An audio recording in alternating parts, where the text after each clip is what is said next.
My name's Laura, and I'm the younger of two sisters in what you might call a blended family. But blended implies some kind of harmony, and let me tell you, there wasn't much of that growing up. My mom had been married before, to some guy who died when my half-sister was 5. Then she met my dad, they got hitched, and pop. Out I came a year later. Sounds like a neat little package, right? Wrong. See, my mom had this house she inherited from her first husband. Nice place, nothing too fancy. She also owned a sewing factory. After she and my dad tied the knot, she asked him to help run the business. They made a good team, I'll give him that. Dad handled the money stuff, Mom took care of making things and dealing with people. They doubled the company's profits in no time. I remember overhearing them talk about the future once when I was little. They were in the kitchen, thinking I was asleep. I hope the girls will take over someday, Mom said. Keep it in the family, you know? Dad agreed. That'd be great. Laura's got a good eye for design already. And Sarah's sharp with numbers. Little did they know, Sarah had other ideas. My dear half-sister never let me forget that everything, the house, the business, even the damn spoons we ate with, belonged to her and Mom.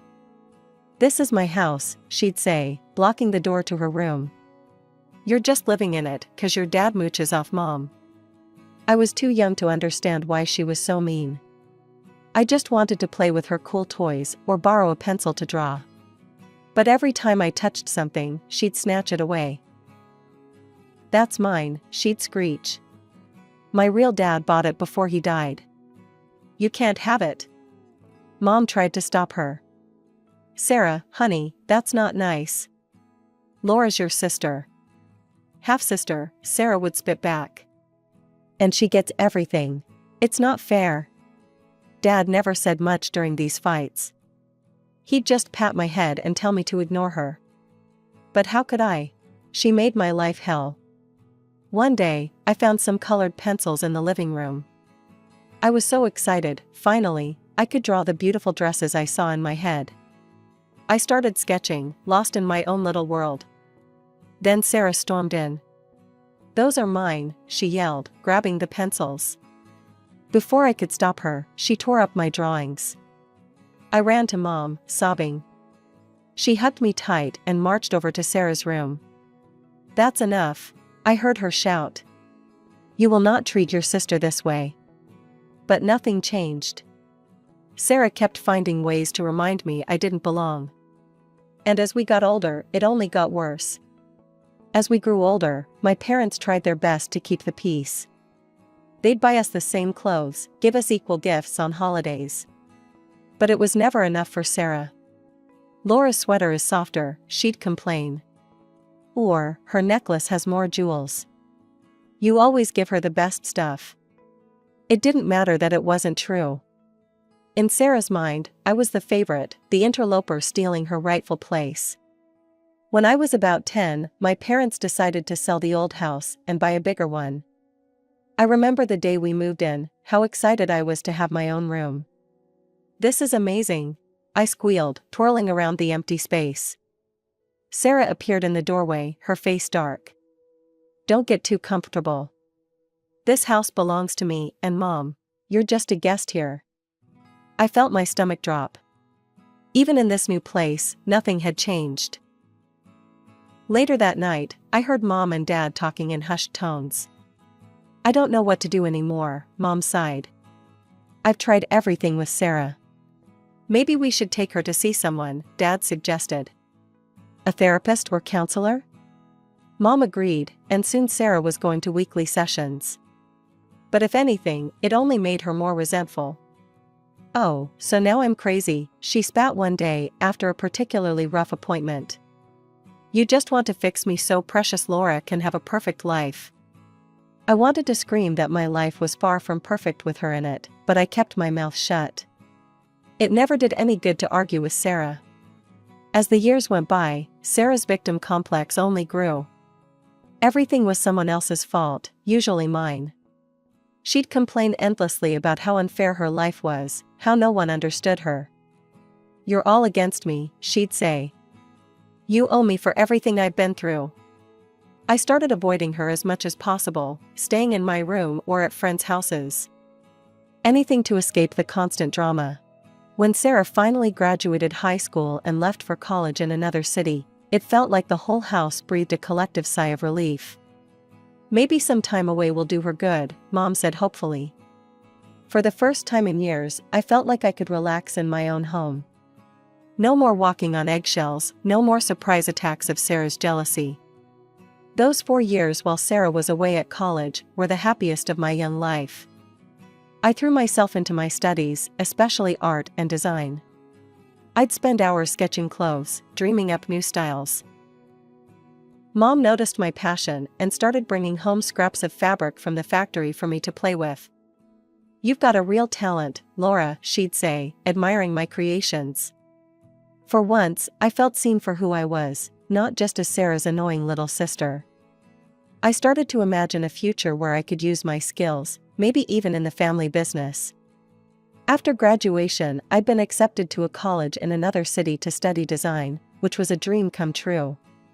The night before I left for college, Mom and Dad sat me down for a talk. "We're so proud of you, Laura," Mom said, her eyes misty. "You know we support your dreams, right?" I nodded, feeling a lump in my throat. Dad chimed in. "We hope that after you graduate, you'll consider coming back to work with us. Your designs could really take the company to the next level."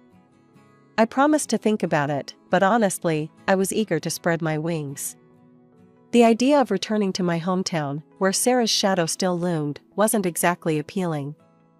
College life was everything I'd hoped for and more. It was during my second year that I met him. Jason. He was a few years older, working on his master's in business. We bumped into each other at a campus coffee shop, quite literally. I spilled my latte all over his shirt. We got to talking, and before I knew it, hours had passed. Jason was funny, smart, and actually listened when I talked about my designs. We started dating soon after. As graduation approached, Jason and I talked about our future. We'd been together for over 2 years by then, and things were getting serious. "I've got a job lined up here in the city," he told me one night over dinner. "What do you think about staying here? Maybe, together?" My heart soared at the idea. I'd landed a position as a junior designer at an up-and-coming fashion company, and the thought of building a life with Jason away from all the family drama was incredibly tempting. But I knew I had to tell my parents face to face. So, we planned a trip back to my hometown. I was nervous about introducing Jason to my family, especially since I knew Sarah would be there too. To my surprise, the visit went better than I could have hoped. Mom and Dad loved Jason, and even Sarah was, well, not exactly warm, but at least civil. She didn't make any snide comments or try to undermine me, which was a first. Over dinner, I broke the news about my job and my plans to stay in the city. "That's wonderful, honey," Mom said, but I could see a hint of disappointment in her eyes. Dad cleared his throat. "Actually, we had an idea we wanted to run by you. What if you opened a branch of our company in your city? You could be in charge of design, create your own line." I was stunned. It was a generous offer, one that would allow me to pursue my dreams while still being part of the family business. "Can I think about it?" I asked. They agreed, and the rest of the visit passed pleasantly. As Jason and I were leaving, Sarah pulled me aside. "Hey, I know things haven't always been great between us," she said, looking uncomfortable. "But I'd like to try and change that. Maybe I could visit you sometime?" I was skeptical, but nodded. "Sure, that'd be nice." Life settled into a comfortable rhythm after Jason and I returned from my hometown. I threw myself into my new job, learning the ropes and impressing my bosses with my designs. Jason and I started talking about marriage, looking at apartments, dreaming of our future together. Everything seemed perfect. Then, about 3 months after our visit home, I got a surprise call from Sarah. "Hey, little sis," she said, sounding oddly cheerful. "I'm in town. Mind if I crash at your place for a bit?" I nearly dropped the phone in shock. Sarah, voluntarily coming to see me? It seemed too good to be true. But I remembered her olive branch from our last meeting and decided to give her a chance. When Sarah arrived, I barely recognized her. Gone was the scowling, resentful girl I'd grown up with. This Sarah was all smiles and hugs. Over dinner that first night, she dropped a bomb on me. "I've been thinking," she said, twirling pasta on her fork. "Why don't you come back home? We could work together at the family business. It'd be great." I nearly choked on my wine. "What? But I just started my job here. And Jason?" Sarah waved her hand dismissively. "Bring him along. There's plenty of opportunity back home." I shook my head. "Thanks, but no. Actually, Mom and Dad suggested I open a branch here. I'm still considering it."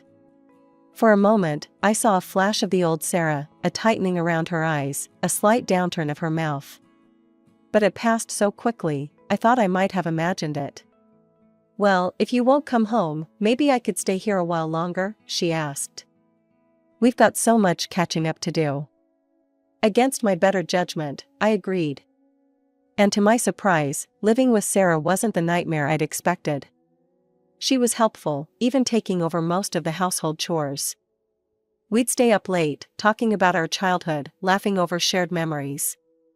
It felt like I was finally getting the sister I'd always wanted. One night, over a bottle of wine, Sarah brought up the idea of us working together again. "What if we opened that branch together?" she suggested. "You handle the design, I'll do the business side. We'd make a great team." The idea was tempting. Despite our rocky past, Sarah and I had been getting along so well. And having her business acumen could really help get the new branch off the ground. "Let me think about it," I said, not wanting to commit just yet. As the weeks passed, Jason started coming over more often. At first, I was nervous about how he and Sarah would get along, given our history. But to my relief, they seemed to hit it off. I'd come home from work to find them laughing over inside jokes, or deep in discussion about some business concept. It warmed my heart to see two important people in my life getting along so well.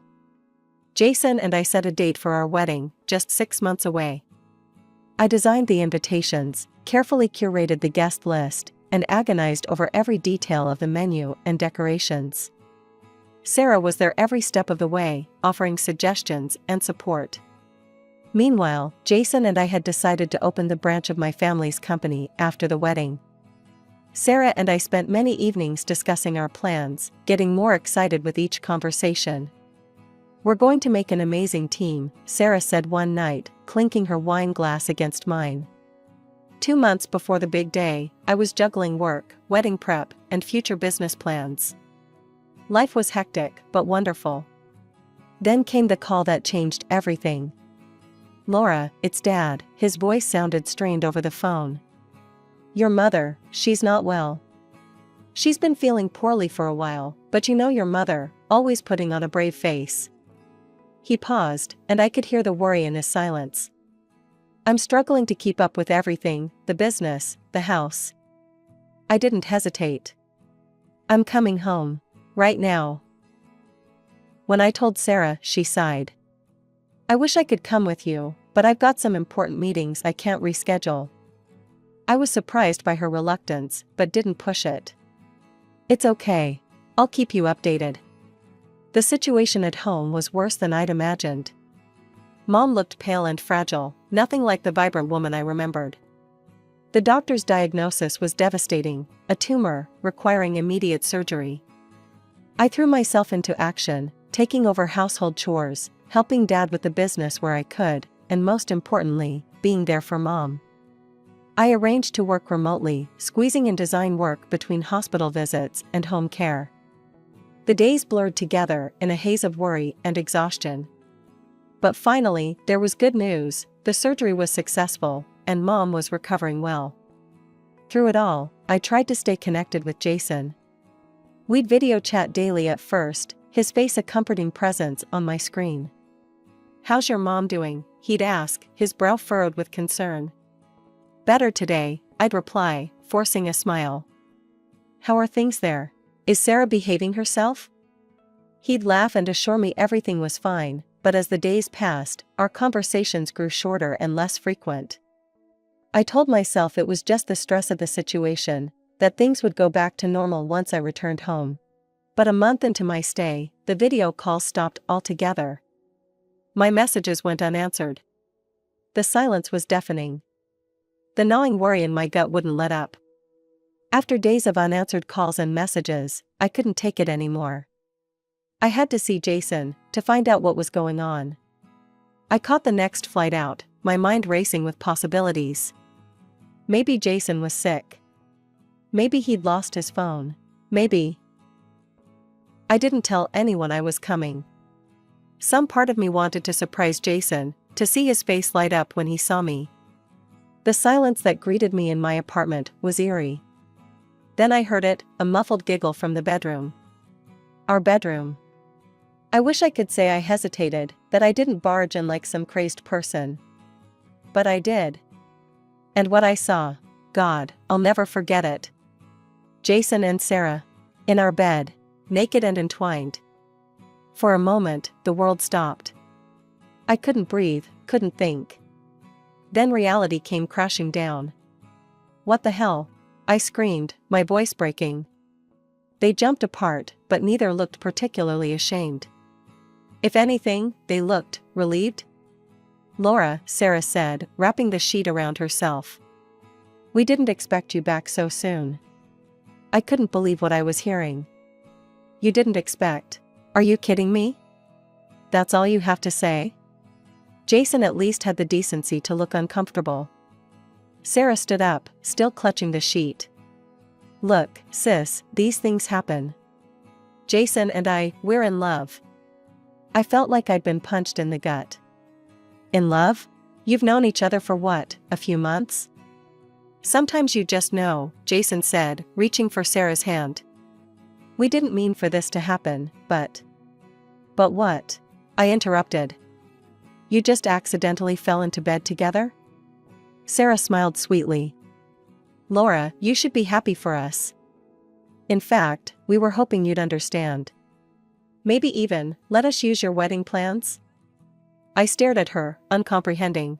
What?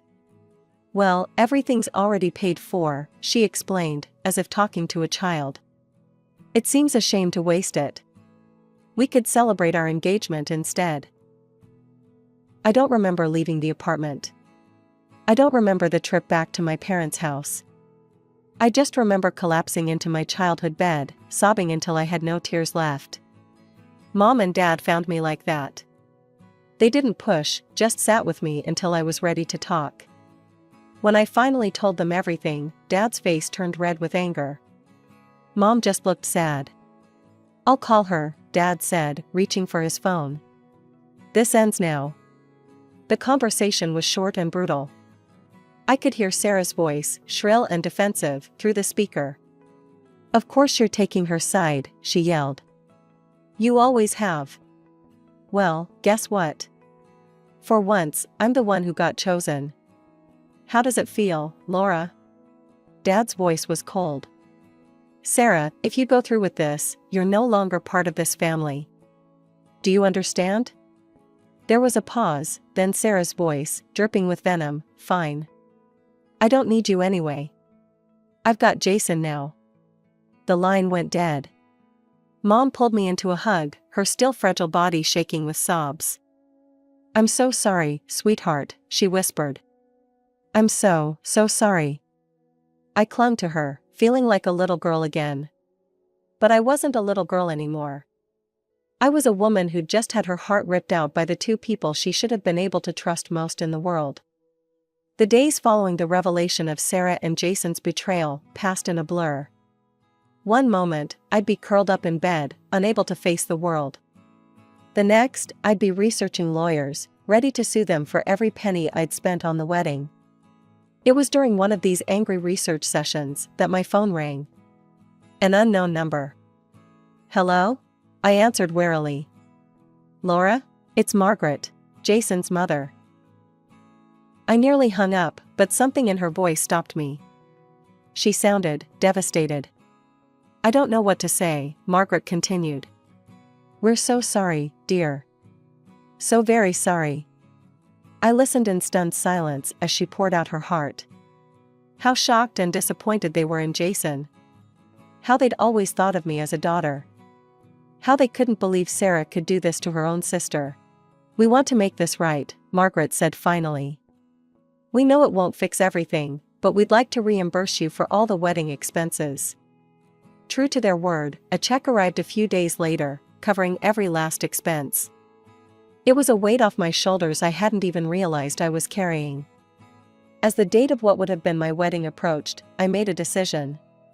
I couldn't go back to the city, not yet. There were too many memories, too much pain.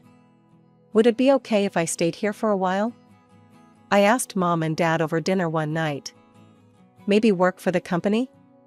They exchanged a look, then Dad smiled. We were hoping you'd say that. We could use your talents, especially in design. And just like that, I had a new direction. I threw myself into work with a fervor that surprised even me. Every sketch, every design, was a middle finger to Sarah and Jason. Look what you gave up, I thought bitterly. Look what you lost. The day of Sarah and Jason's wedding came and went. We didn't attend, of course. I spent the day locked in my office, working on a new line of youth clothing I'd been dreaming up. Months passed. My designs started gaining traction. The youth line was a hit, bringing in a whole new demographic of customers. Within a year, I'd helped increase the company's turnover by $1 million. Sarah and Jason? They were dead to me.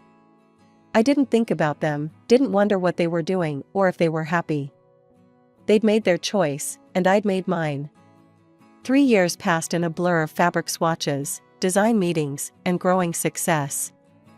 I'd thrown myself into work, using my pain as fuel to drive our family business to new heights. Our company had become a major player in the fashion industry, and I'd made a name for myself as an innovative designer. One balmy summer evening, I was having dinner with Mom and Dad at their place. We were laughing over some silly memory when the doorbell rang. Dad frowned. Are we expecting anyone? I shook my head, a strange feeling of unease settling in my stomach. Mom went to answer the door, and suddenly the air was filled with a voice I hadn't heard in years. Well, look at this cozy family dinner, Sarah sneered, pushing past Mom into the dining room. Glad to see you're all doing so well without me. I stood up, my chair scraping against the floor. Sarah, what are you doing here? She looked different. Haggard, angry, with dark circles under her eyes. Oh, just thought I'd drop by, see how the other half lives, she spat. Especially now that I'm newly single. Dad's eyes narrowed. What happened to Jason? Sarah let out a bitter laugh. Turns out, once a cheater, always a cheater. He left me for his secretary.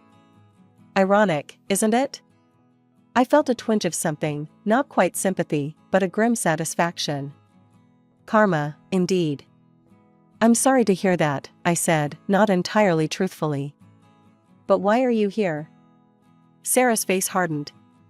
I want what's mine, my share of the business. I'm family too, remember?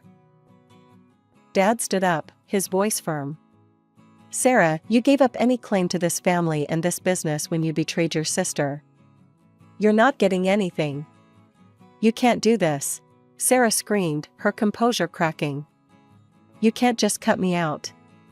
Mom stepped forward, her voice soft but resolute. We already have, Sarah. You're disinherited. Please leave. For a moment, I thought Sarah might lash out physically.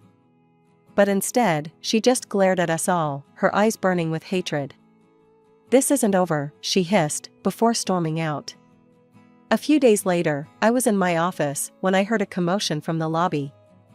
I rushed down to find Sarah in the middle of our workspace, screaming at the top of her lungs. You're all being deceived, she yelled at our bewildered employees. My parents are unscrupulous liars.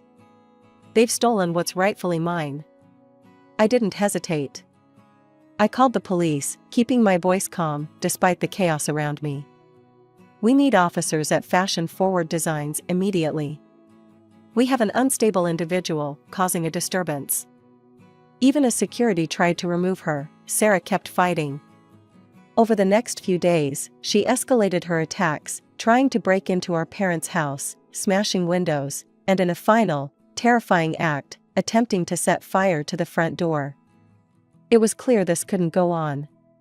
With heavy hearts, we took legal action, obtaining a restraining order that banned Sarah from approaching me, our parents, or any of our properties. As I sat in my office after the court hearing, looking out over the city I'd come to love, I felt a complex mix of emotions. Sadness for the sister I'd lost, anger at her actions, but also pride in how far I'd come. I was now a respected entrepreneur and fashion designer, my name known throughout the industry. Love? That could wait. The wounds from Jason's betrayal had healed, but I wasn't ready to risk my heart again. Not yet. For now, I was content to pour my passion into my designs, into building something lasting and beautiful.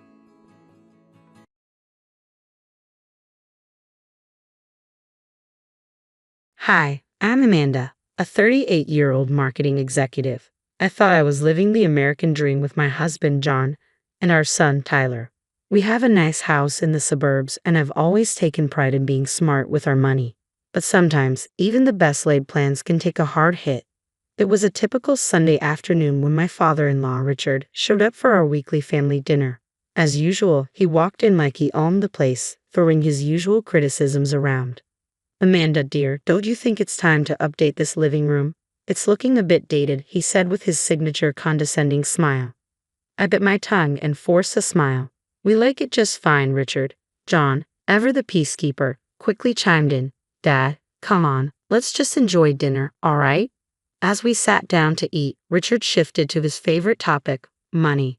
"So, how's the college fund for young Tyler coming along?" I couldn't help feeling a bit proud. "It's going well, actually. We've been saving since he was born." But Richard scoffed, "Saving in this economy? You're practically losing money." I held my ground. "We're being cautious. This is Tyler's future we're talking about." "Caution never made anyone rich," Richard declared, undeterred. "I could double that money in no time with the right investments." I noticed the spark in John's eyes, and a pit formed in my stomach. "Honey, we've discussed this. Our current plan is working just fine." But Richard wouldn't let it go, spending the rest of the evening regaling us with tales of his financial prowess, each one more grandiose than the last. Later that night, while John and I were cleaning up, he dropped a bombshell.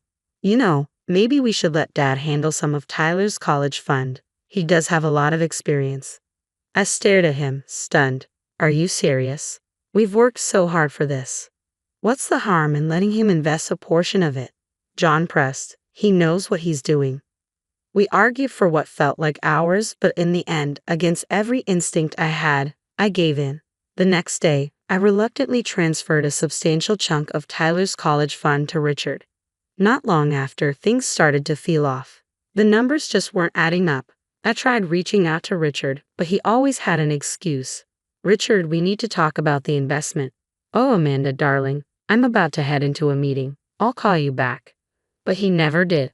After weeks of this runaround, I knew I had to take matters into my own hands.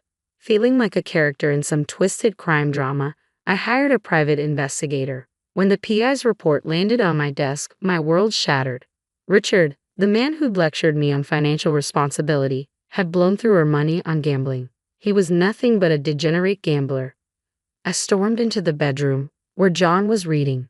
"Your father," I spat, throwing the report at him. "He's lost almost everything." John looked up, confused. "What are you talking about?" "The college fund, John, it's gone. Your father's been gambling it away." He shook his head, disbelieving. "No, that can't be right. Dad wouldn't do that." "Wouldn't he?" "Read the report." As he pored over the details, his face shifted from disbelief to shock and finally to anger. This can't be real. There has to be some mistake." "The only mistake was trusting him with our son's future," I said, my voice shaking with frustration. John stood, his voice rising to meet mine. "How was I supposed to know? He's my father, for Christ's sake." "That's exactly why we shouldn't have trusted him. You know how he is, always thinking he knows best.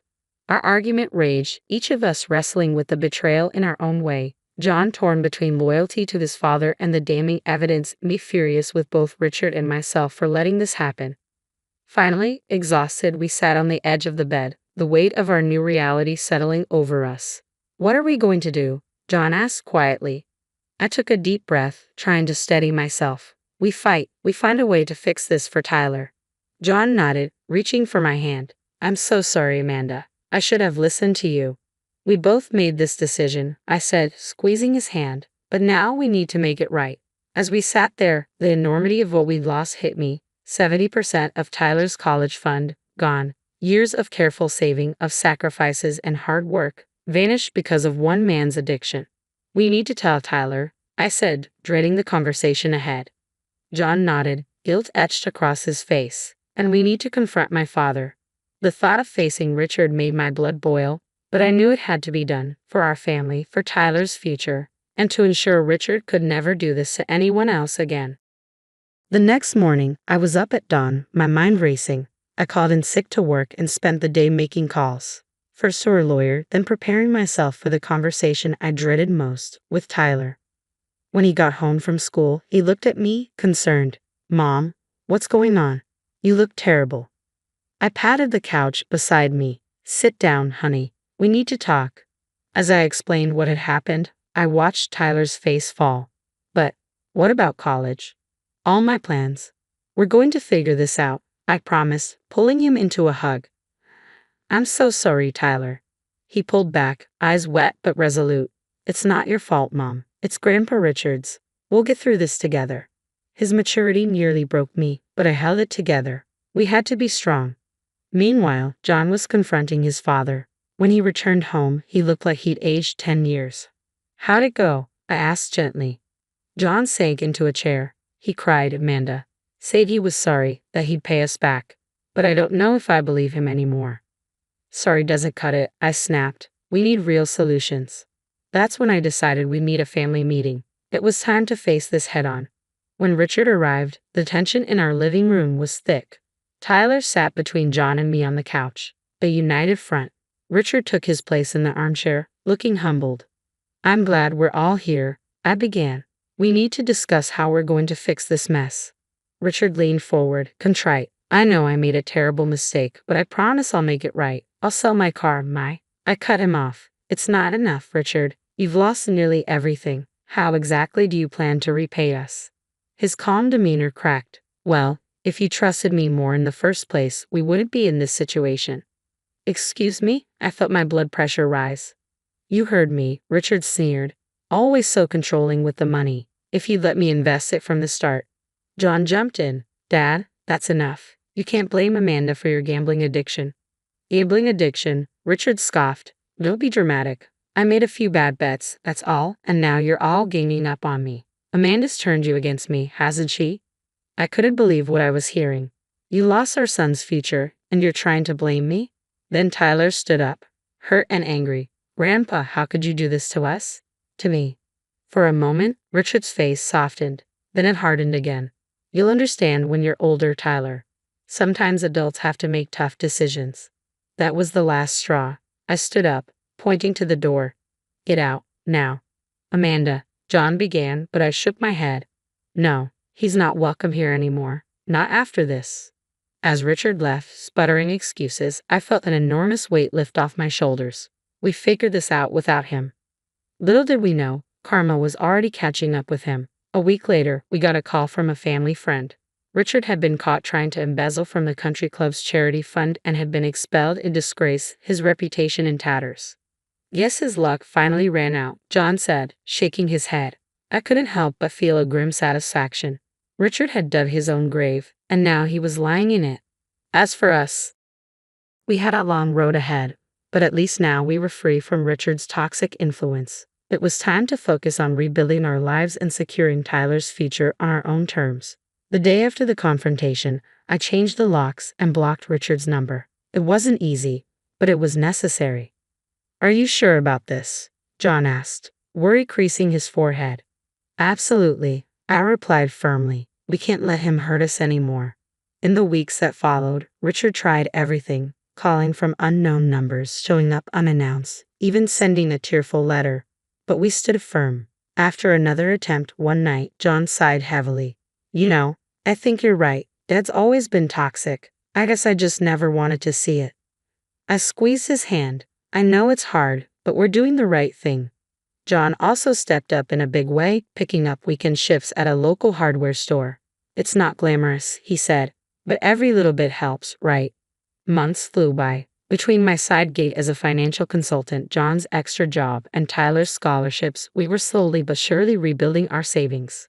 1 year after the Richard fiasco, we gathered for a family meeting. This time, a happy one. I can't believe it, Tyler said, staring at the financial statement.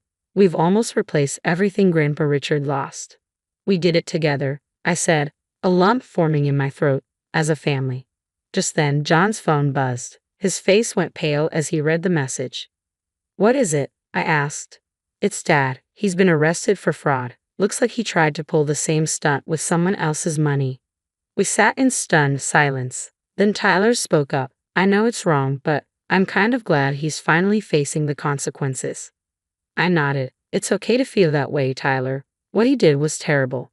As summer came to a close, it was time for Tyler to head off to college. Standing in his dorm room surrounded by boxes, I felt a mix of pride and nostalgia. I can't believe we made it, John said, looking around in awe. Tyler hugged us both. Thanks, Mom and Dad, for everything. As we drove home, I thought about how far we'd come. We have faced betrayal, financial ruin, and heartbreak, but we'd also discovered a strength we didn't know we had. We protected our family, secured Tyler's future, and emerged stronger. And Richard? He was finally facing the consequences of his actions alone and disgraced. As we pulled into our driveway, a sense of peace washed over me. We had weathered the storm, and our family was stronger for it. Whatever challenges lay ahead, I knew we could face them together. And now I have a question for you. If you were in my shoes, would you have given Richard a second chance after he admitted to his gambling addiction and promised to repay the money? Or do you think cutting toxic family members out of your life is the right move, no matter how much they claim to have changed? Share your thoughts in the comments below.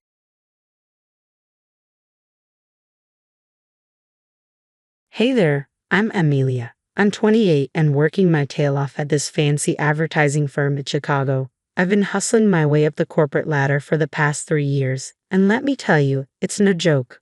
But hey, ambition takes grit, right? Amelia, you got those reports ready?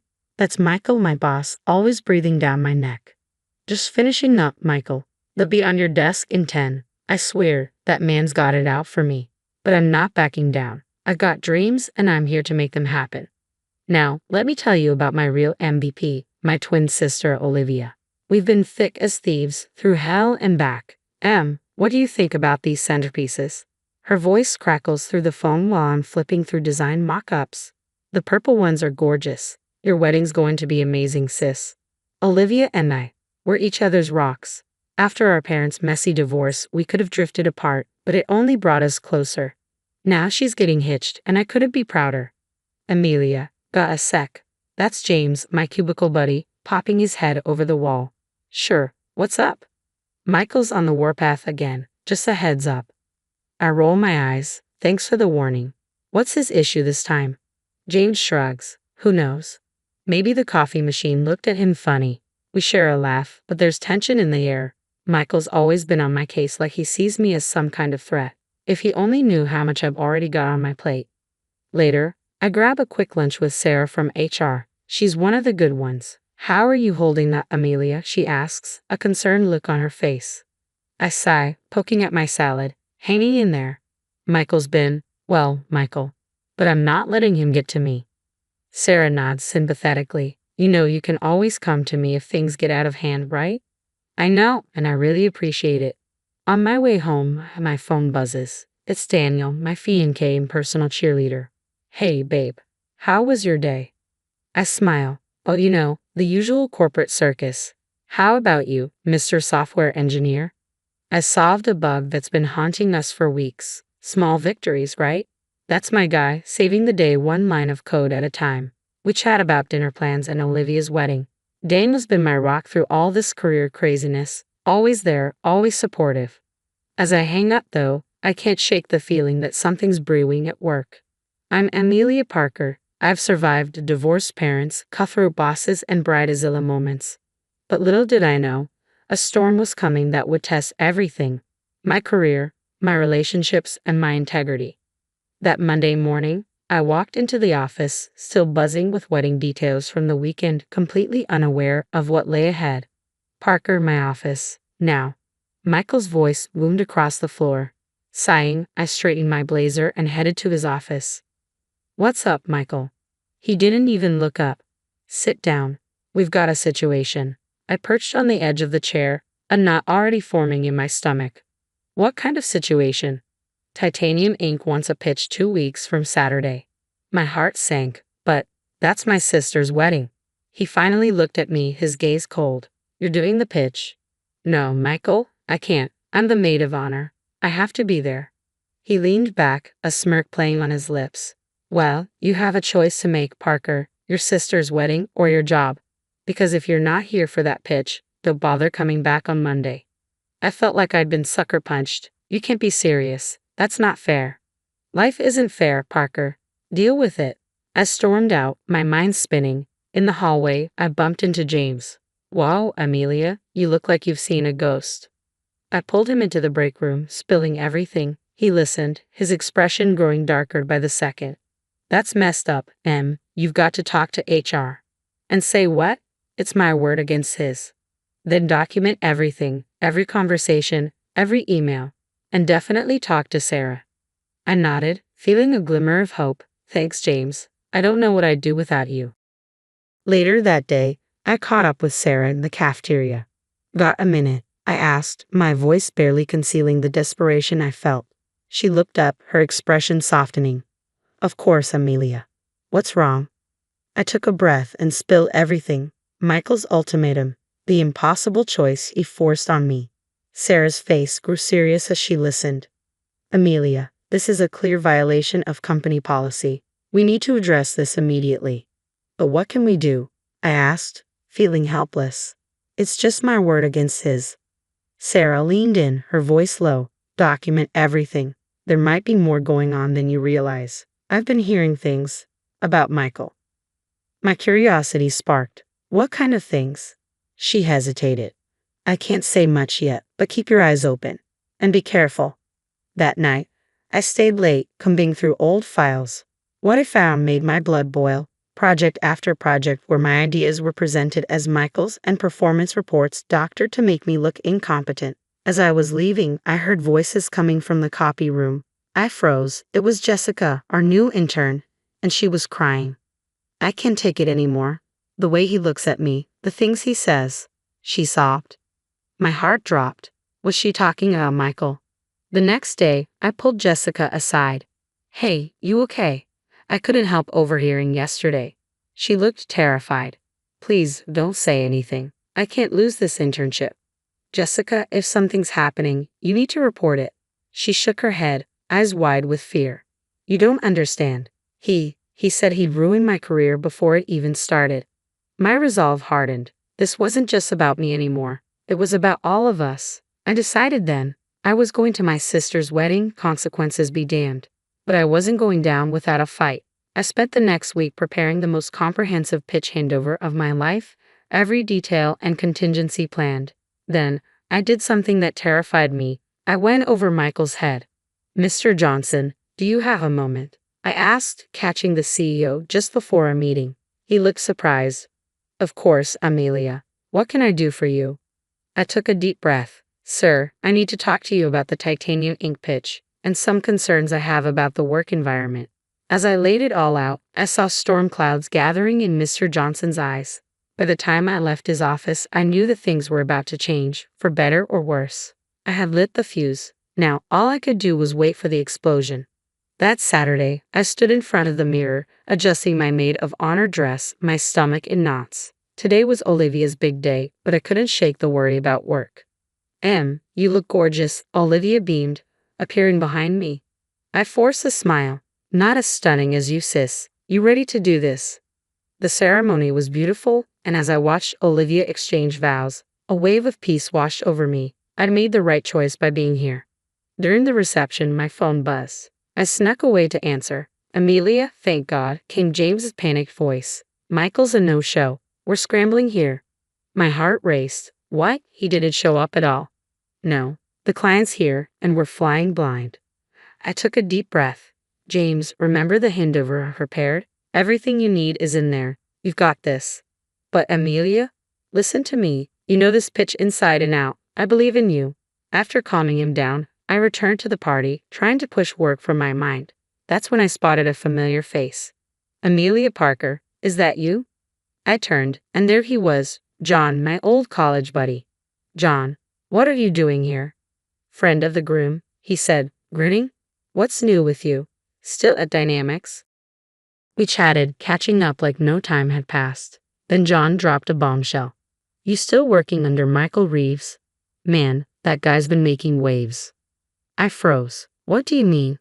John leaned in, lowering his voice. He's been interviewing at our firm. Rumor has it he's planning to jump ship and bring some big clients with him.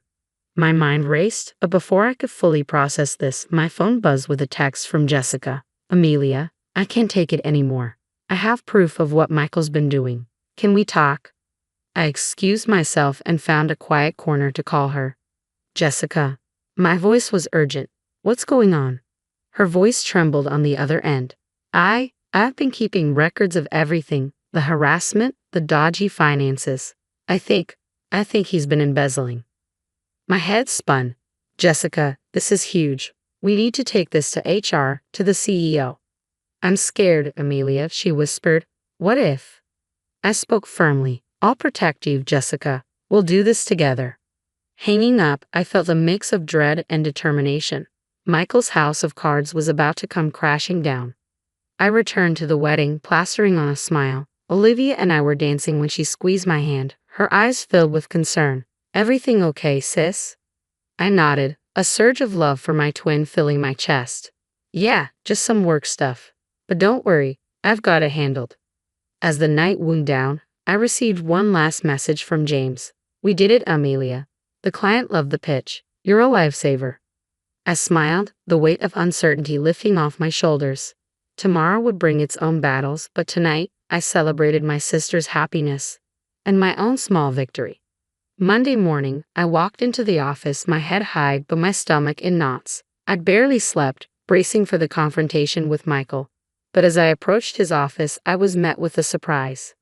Amelia, good morning. Can you join me in the conference room? It was Mr. Johnson, our CEO. Confused, I followed him. Of course, sir. Is everything all right? He gestured for me to sit. First, I want to commend you on the titanium ink pitch. The team did an excellent job, thanks largely to your preparation.